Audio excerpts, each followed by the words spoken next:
ഇന്ത്യക്കാരുടെ പ്രശ്നങ്ങളിൽ കുവൈത്തിലെ Indian embassy തണുപ്പൻ സമീപനം കാണിക്കുന്നു എന്ന പരാതി കുറേക്കാലമായി ഉയരുന്നതാണ്. പ്രവാസികളെ മുൾമുനയിൽ നിർത്തിക്കൊണ്ട് പോലീസ് റെയ്ഡും നാടുകടത്തലും വ്യാപകമായ സമയത്ത് സ്ഥാനപതി അവധിയിൽ പോയത് ഏറെ വിവാദങ്ങൾക്ക് തിരികൊളുത്തിയിരുന്നു.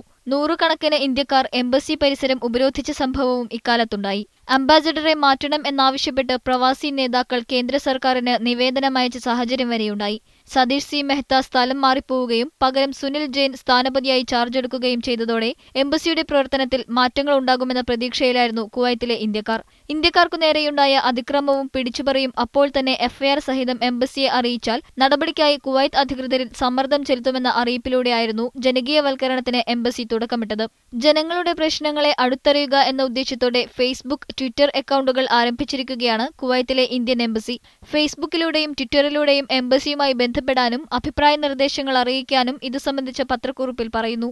ഏറ്റവും ഒടുവിൽ പ്രവാസി കൂട്ടായ്മകളുടെ പൊതുപരിപാടികൾക്കായി എംബസി ഓഡിറ്റോറിയം അനുവദിക്കാമെന്ന തീരുമാനവും പ്രവർത്തനങ്ങൾ കൂടുതൽ ജനകീയമാക്കാനുള്ള ശ്രമത്തിന്റെ ഭാഗമെന്നാണ് വിലയിരുത്തപ്പെടുന്നത്. ഇപ്പോൾ പുതുതായിട്ടുണ്ടായിട്ടുള്ള മാറ്റങ്ങൾ വളരെ നല്ലൊരു പോസിറ്റീവ് സൈനായിട്ടാണ് നമ്മൾ മനസ്സിലാക്കുന്നത്.